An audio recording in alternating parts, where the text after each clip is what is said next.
What's all this? I'd like to call this October 6, 2021 meeting to order. Could I have a roll call, please?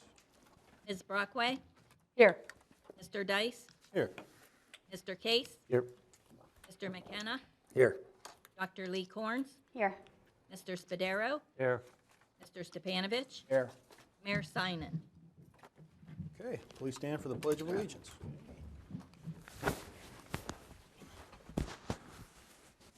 I pledge allegiance to the flag Of the of the United States of America and to the republic for which it stands, one nation, under God, indivisible, with liberty and justice for all. Okay.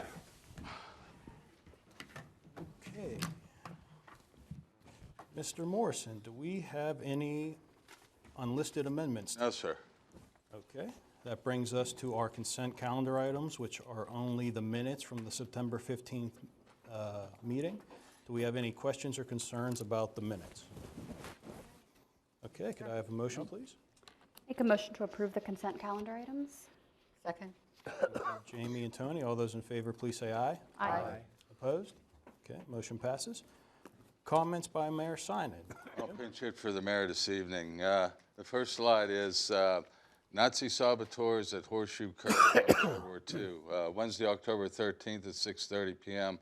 here in council chambers will be a free program sponsored by the Murrysville Parks and Recreation Committee. This speaker's presented before. He was a very interesting person, and encourage those who have interest in World War II to attend.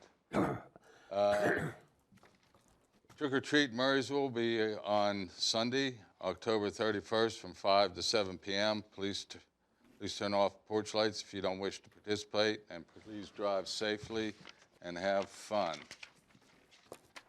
Westmoreland Cleanways Hazardous Waste Collection will be on Saturday, October 23rd at the Westmoreland Clean Waste Recycling Center in Unity Township. It'll be from 9 a.m. to 1 p.m.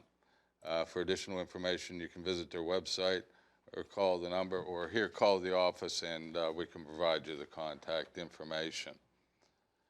Murrysville Community Library will be sponsoring a local author. The featured speaker will be Gemma Stemley for a program on October 23rd. She's the author of Finding Home, a sentimental journey that touches on themes of immigration, home, and belonging. It will take place at 2 p.m. at the library's new Tech Nook. Pre-registration is requested, but walk-ins are also welcome. You can contact the library for additional information. There'll be a fundraiser, Franklin Regional Backpacks to Go program. The Murrysville Export Rotary has partnered with Completely Booked in Murrysville for a fundraiser that will benefit Franklin Regional's Backpacks to Go program. From October 15th to the 17th, a portion of proceeds from the store's book fair will go to the program in order to help ensure that participants will also receive a Christmas gift in addition to a regular supply of nutritious food. Completely Booked is located at 201 Blue Spruce Way in the Blue Spruce Shops on Route 22. On October 7th, Thursday, from 5:30 to 8 p.m., Franklin Regional will be celebrating their homecoming bonfire. Free admission for the entire family. I understand they're going to have a tent out on the field for that activity. I'm not sure where they're going to burn the wood, though. And that's it for the mayor. Okay, thank you. Any comments on behalf of yourself? Yes, a couple. The mayor wants to send his heartfelt thanks along to you, President Dice, for filling in while he's recuperating. I spoke with him earlier in the week, and he's coming around very well. Okay, awesome. Yeah, we wish him a speedy recovery. We'd also like to thank the Murrysville Fire Department. They helped us out today. They brought the ladder truck up. We had to repair the flagpole out front. And our bucket truck didn't quite make the height, so they brought the truck out, and we were able to accomplish that. And we'll be taking delivery on a new dump truck this Friday. Nice. Okay, thanks, Jim. That brings us to community input, where members of the public can say whatever they like as long as it is 3 minutes or less.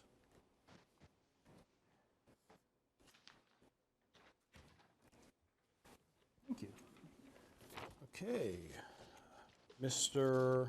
Lamble, did I say that right? Yes. Yeah, just say your name and address for the record, please. My name is Andrew Lamble. I live at 5061 North Lawn Circle, Murrysville, up here in Murray Woods, off of Crowfoot. Thank you. This is your time, sir. Thank you. I just want to express a concern. I know normally when I was here, there was always a full house when we talked about the school completion and whatever, the construction. Most recently, probably 4 or 5 times I've come home between 3 and 3:30 in the afternoon. There has been backup of traffic, both lanes of Crowfoot. And I know that the council at the time that we raised our concerns had expressed options to address that issue, because when we're coming up Crowfoot off of Sardis, and there are probably 25 to 30 cars backed up on Crowfoot, there is nothing for us to do except sit and wait until the school lets out. On a couple of occasions, I have probably illegally gone around them and pulled into Longview, which is the street into my address on North Lawn. My concern is that, number one, we need to either get a policeman there to direct the traffic. On 2 occasions, when I tried to illegally go around, people were pulling out of the school, and I was bumper to bumper with traffic, and because there are only 2 lanes, there's no option for me to get around. So I would just like council to consider another option, even a policeman to direct traffic, so that those of us that need to get into our neighborhood can get in. There are also cars coming down the hill, so the same issue happens on both sides. My only other concern that we've raised before on multiple occasions is if there is ever an emergency and emergency vehicles need to get into there, into the school or into our neighborhood, we have elderly residents that, there will be an issue. So I would like council to please note that and consider that as a concern. I've talked to several residents, and they have the same concerns. So thank you. All right. No, thank you for taking your time to come here and talk to us about that. Thank you. Jim, that's something we can take under advisement and look into? Absolutely. Okay, thank you. Okay, that brings us to Mr. Matthew Operman. And please just say your name and address for the record. My name is Matthew Ockman, 4211 Bulltown Road. And to the council, I just wanted to address a little risk in terms of Old William Penn from the intersection of Route 22. When you turn on the Old William Penn, when you make around the bend, there's a walkway, a little walkway intersection cross to that. And there's the sign indicating that there's a walkway, but it's some ways back behind it. And it's also a little difficult to see at nighttime. At that walkway, I was part of a fender bender there, and then I was also part of a near miss as well. Because that walkway, it's by the Choice Car Care and Repair Shop behind the North Park Lounge. So I was just wondering if we'd be able to look into Parking lot. if there are people. Yeah, it's on the other side. It's the parking lot there. So people who park, walk across the street. If we'd be able to look into some sort of a light system where somebody who's ready to depart or cross the street, they press the button and kind of lights up there, because most people don't even think about stopping at that. And then if somebody stops and unexpectedly, like I said, I was part of one accident and a near miss on another. So just something for the council to consider there. All right, thank you. No, thank you. That's definitely something we'll consider and look into. Yeah, I think the workers park in that parking lot and walk across. I've stopped many times for the workers, so yeah, exactly. Also, I don't know if the council's aware, at that bridge right before that intersection, there's a huge bit of rubber buffer that's been kind of pulled up there. It's been like that for a little bit of time, so I don't know what the implications are, if that will make the bridge wear out faster, but just have maintenance look at that. Thank you. Yeah, thank you. Expansion joint for the bridge. No more than I do. Okay, for the good of the order, is there anyone else here who would like to speak who did not sign up? Seeing none, Thank both you gentlemen for your comments. That brings us to liaison comments and committee reports. Let's start down on this end, Tony. Okay, Medic One did meet last month. They had 1,351 trips. 197 was Washington Township, and 193 wheelchair cases. Their subscription drive is now over. They got $205,000 in subscriptions, which is $2,000 over last year.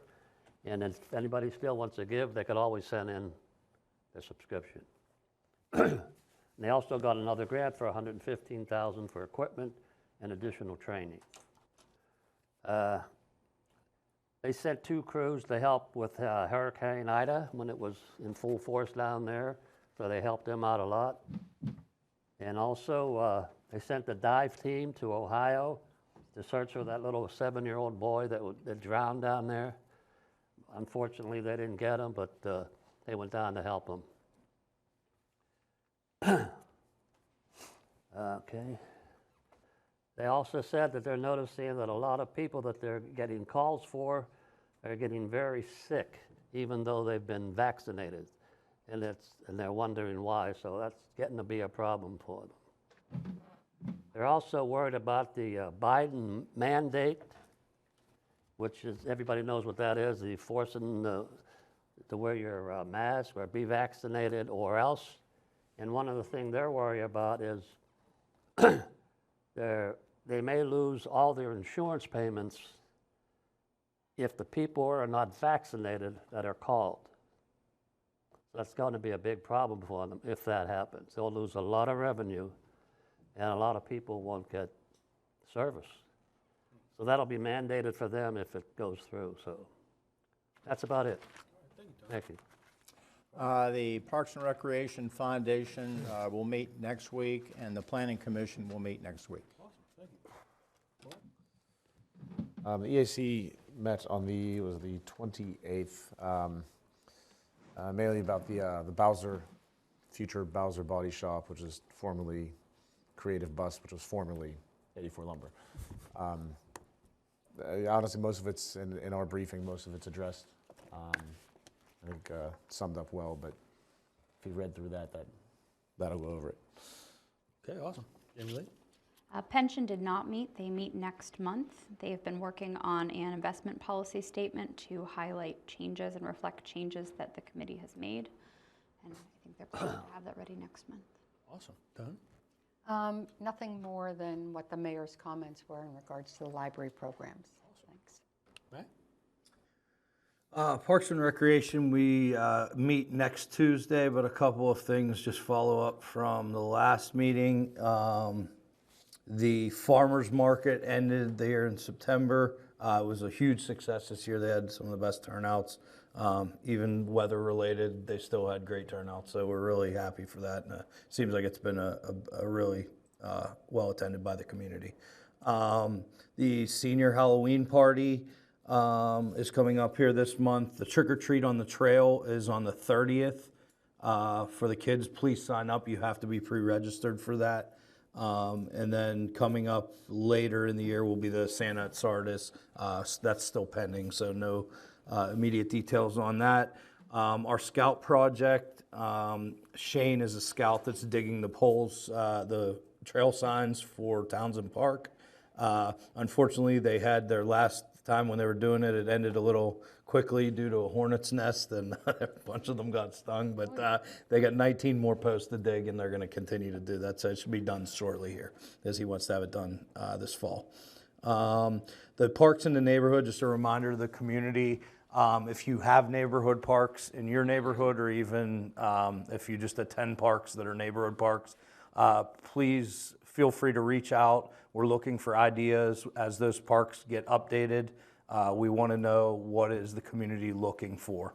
We're going to be doing some marketing on that to find out exactly the age brackets of people in those neighborhoods and whatnot. But please, out there, if you have any suggestions or anything you want to do, you can just go to the website and email the Parks and Recreation or myself, and I'll pass it along. We're just looking for feedback from the community for those parks. We want to update them to what makes sense for the people that use them. So, Awesome. that's it. Thank you. Okay. That brings us to our workshop items. We have an 11A under Community Development concerning, as Lauren talked about, the Bowser Body Shop on 22. Jim? Is there someone from Bowser here this evening?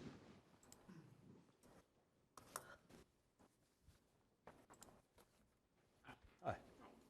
My name's Ed McGrath. I'm Director of Operations for Bowser. You want to go over what you propose in the site plan, what the use will be down there? Mr. Well, the McGrath? use will be automotive body repair. We would like to put a couple of paint booths within the building. We will put a stockade fence outside that's privacy for cars to be stored so they can't be viewed. You know, the paint we use is highly environmentally clean. I brought a couple of representatives from the company we purchased the paint from, just in case you all had any questions. Same thing with the paint booths. They clear the air before it's exhausted. I guess a little bit of background on the site plan. As you're aware, this was the site plan for Creative Bus. Subsequently sold the property to Mr. Bowser. The conversion of the building, very little other than the paint booths and a couple garage doors with the building. The major change to the site plan is a 70 by 180 foot square storage area outside, and that's marked on the site plan here. And what is proposed there is a 4-foot embankment with a 6-foot stockade fence and landscaping around that proposed storage area. The other requirement on the site plan was that the number of the plantings that were installed by Bowser, or I'm sorry, Creative Bus, had died. So those will be replaced. And as part of the conditional use approval on the Creative Bus, there was a waiver granted for the parking because of the demand of the space, and there was a traffic study involved. Bowser proposes to meet the parking requirements as was granted under that conditional use. Planning Commission reviewed this application last month and made several recommendations. One was, at the time, they had not shown, they had eliminated 2 parking spaces to provide garage door openings into the building. They have since updated the drawing to include 2, to replace those 2 parking lots. The other condition was all vehicles awaiting repairs to be inside the enclosed area. Landscaping will be a subject of review prior to occupancy being granted. They'll have to post a bond for the landscaping. And then we'll need proof of the DEP permit for the paint booths. Okay. Now, as the applicant, are you familiar with those conditions? Do you have any issues with them? No, not at all. Okay, perfect. Council, questions, concerns? Okay. We'll bring this back to council next meeting. Simple question. This is on the plan. Between the plantings that are essentially right along the road and that 4-foot embankment, is that just to stay? Is the plan to keep that gravel as it is now? Okay. Just as a question, not so much with your application, but you're going from a water-based, or from a what, acrylic or oil-based paint to a water-based? We've always used water paste. We do at the body shop. We have in Monroeville and the other one in Pleasant Hills. Okay. Has that been for a long time? I just curious. Years. For years? Yeah. Okay. I believe the paint booth arrangements will be very similar to what was done out at Connolly across from Annandale, if you recall that plan approval. We started water based in 2010. 2010. Can we hear what the impact is from the paint guys while they're here? I mean, I wouldn't mind hearing just what that difference compared to what others use or what?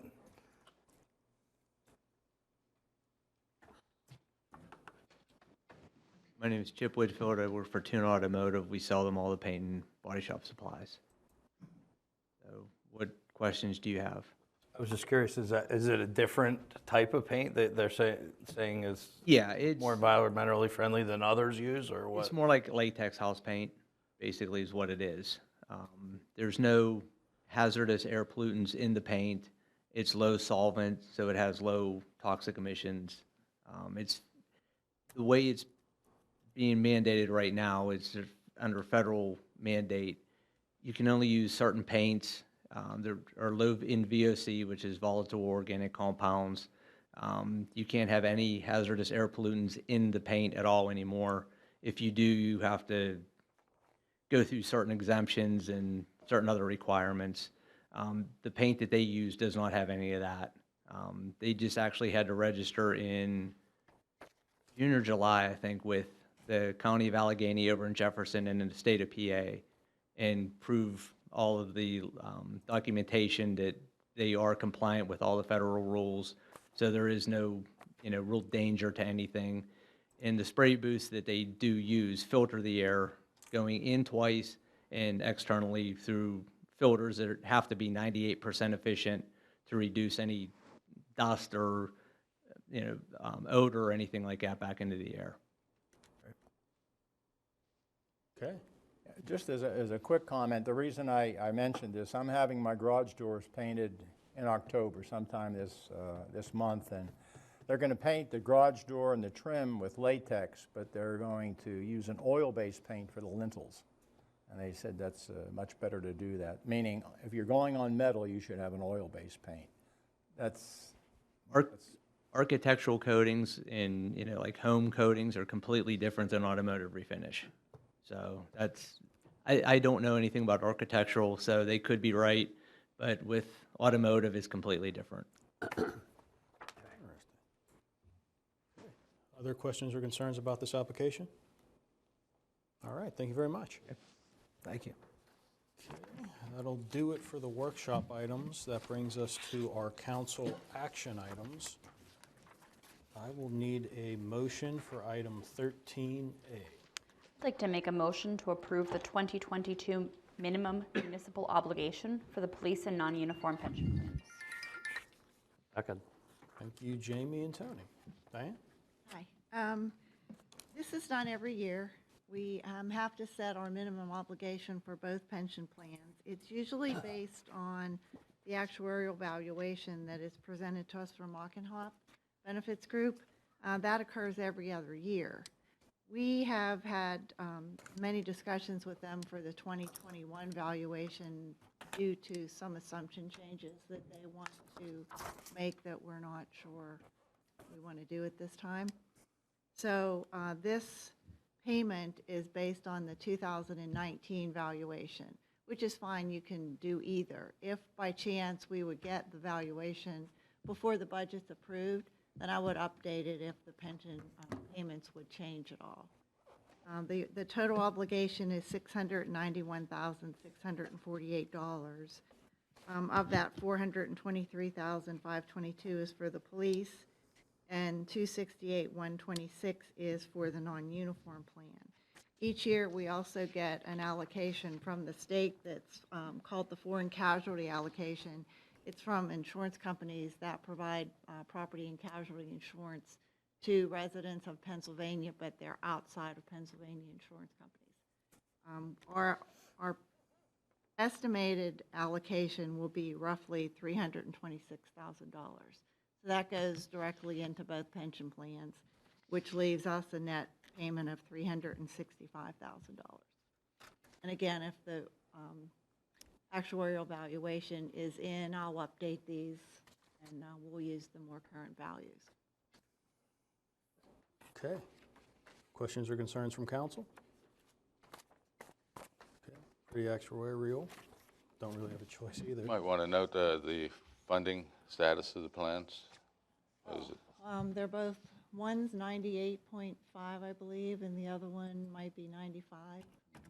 They're close to 100% funded. Amazing. we did Come a made long great way. strides since Yeah. like 2012. We were in the 70s, 70%. We also have funds set aside that we created a pension reserve in case something would happen, that the obligation would grow, exponentially. We can use that reserve to help the general fund that year pay for that plan. Okay. All right. Any questions or concerns from council? All right. Motion and a second. All those in favor, please say aye. Aye. Aye. Opposed? Okay, motion passes. That brings us to item 13B. Now, I had told our applicant that he had to wait, but I notice it is on the agenda. So, He said he'll be watching. somebody like to make a motion for the appointment to the ZHB? I'd like to, a motion to appoint Greg Hamel to the zoning board, hearing board, for a term which expires December 31st, 2023. Second. Thank you, Carl and Tony. Any questions or concerns about the ZHB appointment?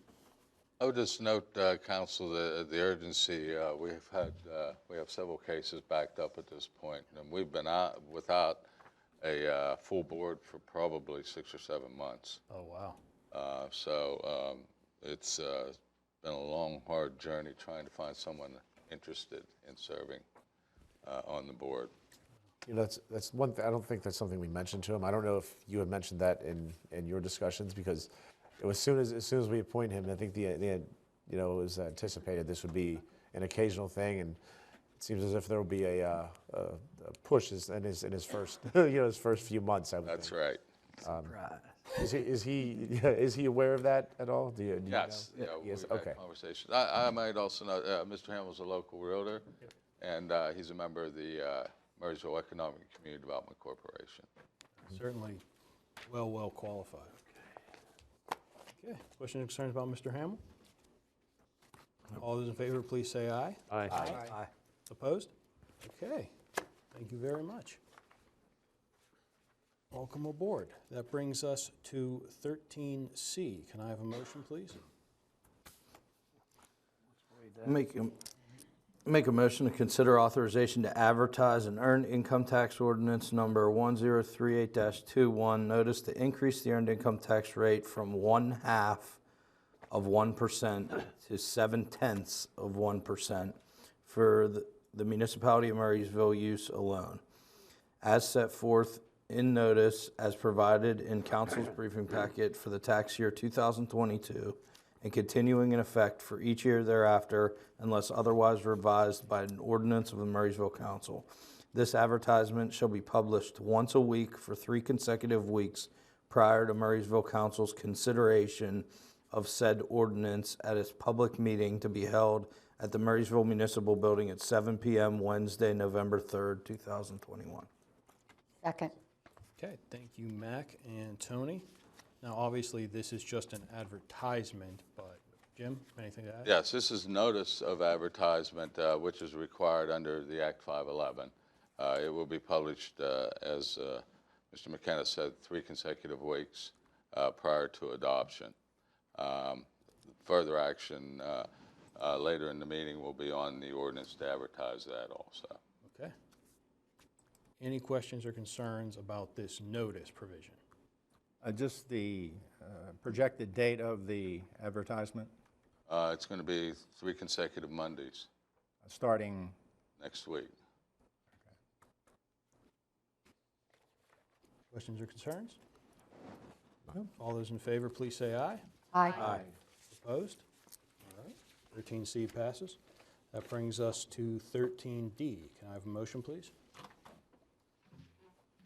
Go ahead, Carl.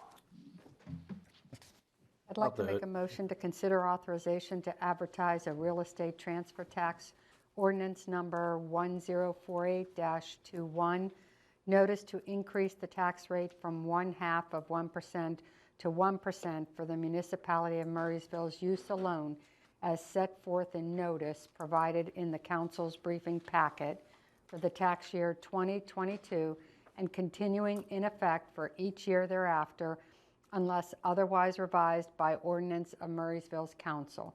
This advertisement shall be published once a week for 3 consecutive weeks prior to Murrysville Council's consideration of said ordinance at its public meeting to be held at the Murrysville Municipal Building at 7 p.m. Wednesday, November 3rd, 2021.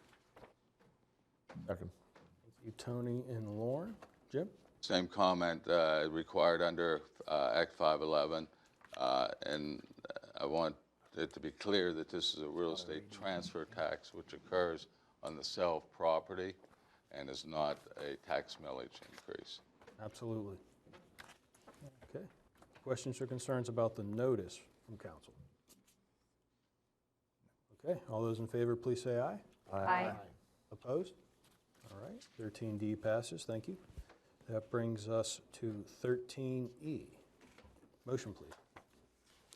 I'll make a motion to consider authorization to advertise ordinance number 1038-21, an ordinance amending Murrysville Code, Chapter 126, Article 2, Section 206-10, to increase the earned income tax rate from 0.5% to 0.7% for the municipality of Murrysville use alone for tax year 2022, commencing January 1st, 2022 through December 31st, 2022, and continuing in effect for each year thereafter, unless otherwise revised by ordinance of Murrysville Council.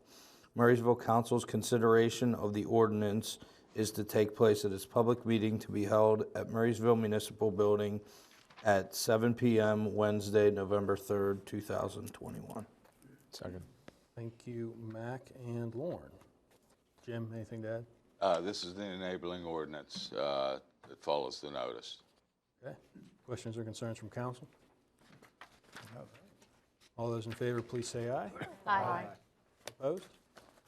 Motion passes. Thank you. That brings us to 13F.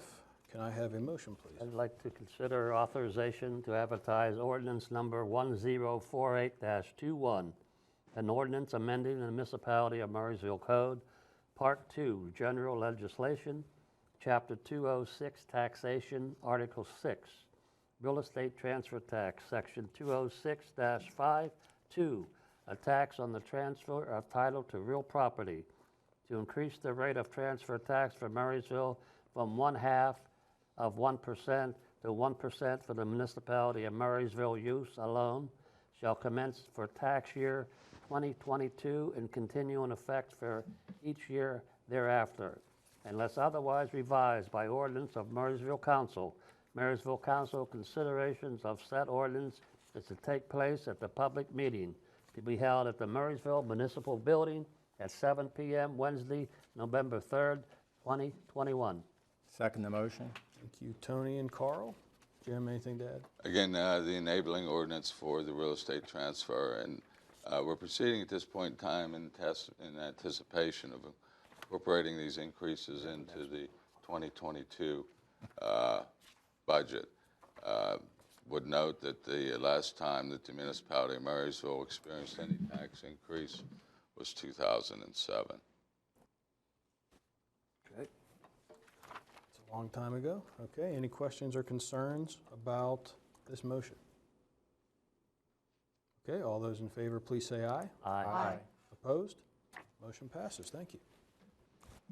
Will bring us to 13G. I have a motion, please. To make a motion to enter into agreement with the Allegheny League of Municipalities, or ALOM, through its Public Partners Program to provide the municipality of Murrysville with assistance during the transformative phases of securing a new chief administrator. Second. Thank you, Jamie Lee and Lauren. Jim? Yes, the current chief administrator is proposing to retire in December of 2022. So we will be beginning the search for a new chief administrator.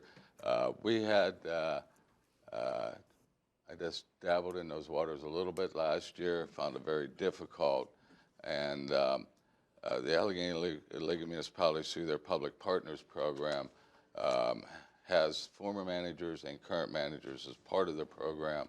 that go through the hiring process. It's a very detailed process. They have a number of connections throughout Western Pennsylvania, and the region, and should be able to identify good candidates to be interviewed. The mayor has identified myself and Diane and the chief to work with the Allegheny League during the initial review of applications received. And then once shortlisted, I believe he'll establish the hiring process. Okay. Sounds wonderful, but question? The estimated cost, they charge it $110 an hour and a sum not to exceed $5,000. Reasonable. Questions, concerns from anyone? Are we a member of ALOM? We will be because we get a 10% discount. That's good. I always wondered if we could get into that because of the first letter.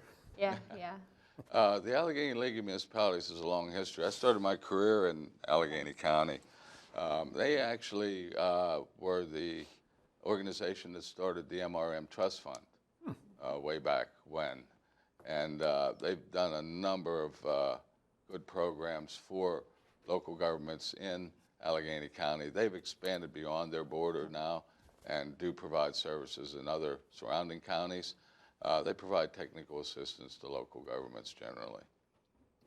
Okay. I hear a lot of good things about them, so. Hey, Jim, do they do the recruiting for us, or we do the recruiting and they do the No, they do it interview all. process? They just do it all? We give them the job description and they take it from there. Okay, cool. All right. Any other questions or concerns? Oh, No, they just did that. Nothing. is there? And this will commence, What about that? Did you do the real estate transfer tax ordinance authorization? Yeah. Yes. 48. Yes. And the earned income, yeah. Yeah. Yeah, we did all four. Did the notices, I didn't know that. Yeah, we went through everything. Let's see here. Yeah, because Tony did the last one, 13 and a half, right? Yeah. Okay. Yeah.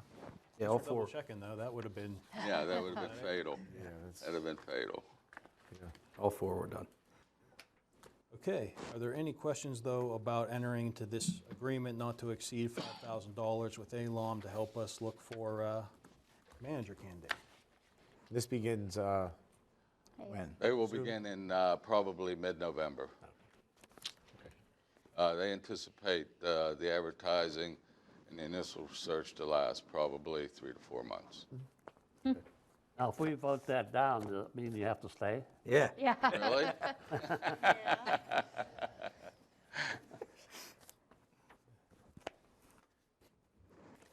Okay. No other questions or concerns? All those in favor, please say aye. Aye. Opposed? Okay, motion passes. Thank you, everyone. Yeah, we'll get Mac in there. That brings us to 13H. Can I have a motion, please? Motion to consider authorization to advertise for the Murrysville Council Volunteer of the Year nomination. Second. Let's go Carl and Jamie Lee. Jim? Housekeeping, we do this annually. We wanted to get it out early so that last year, you remember, we didn't identify the Volunteer of the Year until probably June because of COVID and everything that was going on. So we thought we'd get an early jump on it this year. Remind me if we ask the community for nominations, or is it? We typically ask the established community organizations for nominations. Okay. Questions, concerns? All right, all those in favor, please say aye. Aye. Opposed? All right, motion passes. That brings us to one final action item. Motion, please. Make a motion to advertise, or, excuse me, make a motion to consider authorization to advertise for various board and commission openings for the 2022 calendar year. Second. Thank you, Lauren and Tony. Jim? Yes, we have, I've included in your packet a list of the vacancies that will occur. Typically in the past, what we've done is sent letters to the existing board members and asked them if they were interested in reapplying. If you want me to, I can do that again. It's been difficult finding volunteers for these boards and commissions. I would just encourage everybody to get the word out. You know, somebody in the community that might be interested, please encourage them to apply. Absolutely. Questions or concerns? Perhaps, Dane, if you could take upon it to maybe send us an email and, you know, identify who we're looking for and the number of. No. If you look in your in our- meeting documents folder, or the support documents file, I highlighted all of the openings for you. Maybe, would you like that printed out? Would that help? Yeah, okay. It'll be on the printer, Tony, or Carl, you can pick it up on the way out. How's that? Okay. I just think too, to the community, that, you know, this is the last year or two, it's been an issue filling these vacancies. So, you know, if anyone has an interest in it, you don't, applying, like you can look into what it's all about first. Like, you don't want Without to being throw you into the mix where, you know, you apply and all of a sudden you're on it. So anyone that would have the time or the interest in it, you know, I'd say just please reach out. We'd be glad to tell you what it's all about, what it entails, the time frames and everything. But we really do need to fill these positions because it's how things get done in the community. So I would add that there's descriptions of all the boards, their meeting times on the website. I'm going to encourage people to go there, along with the volunteer application. No, good points. Okay. Yeah, what I will do, I'll take what you said. I did look through it, and like there's 11 different, you know, boards or commissions, and I've just circled the number of people that openings, okay? So I'll just let Dane know that, and you can dispense it to the, you know.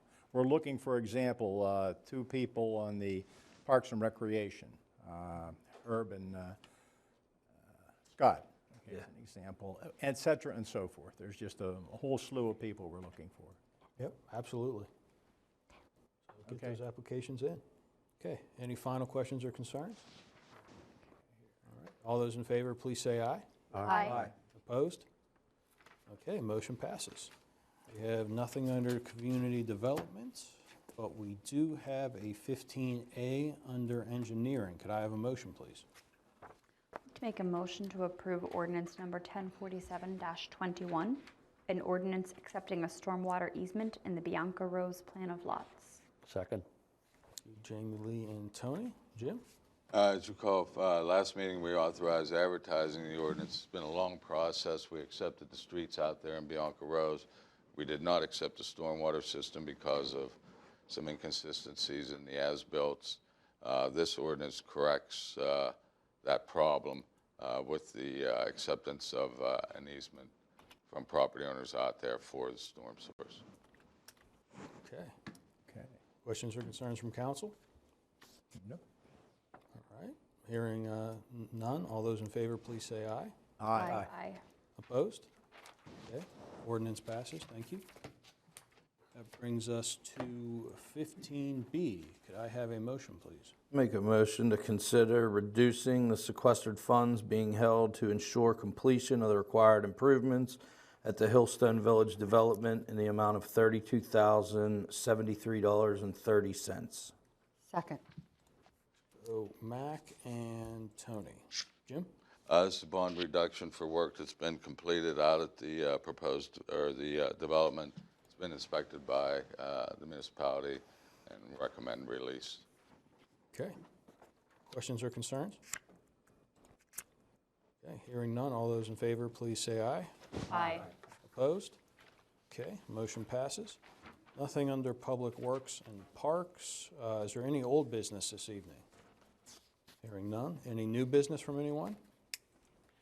Okay. Now, we do have an executive session tonight. Jim, do we plan on having any action coming out of that? No, sir. Okay. Could I have a motion to adjourn to executive session? Make a motion to adjourn to executive session. Second. Okay, all those in favor, please say aye. Aye. All right, we're adjourned. Thank you.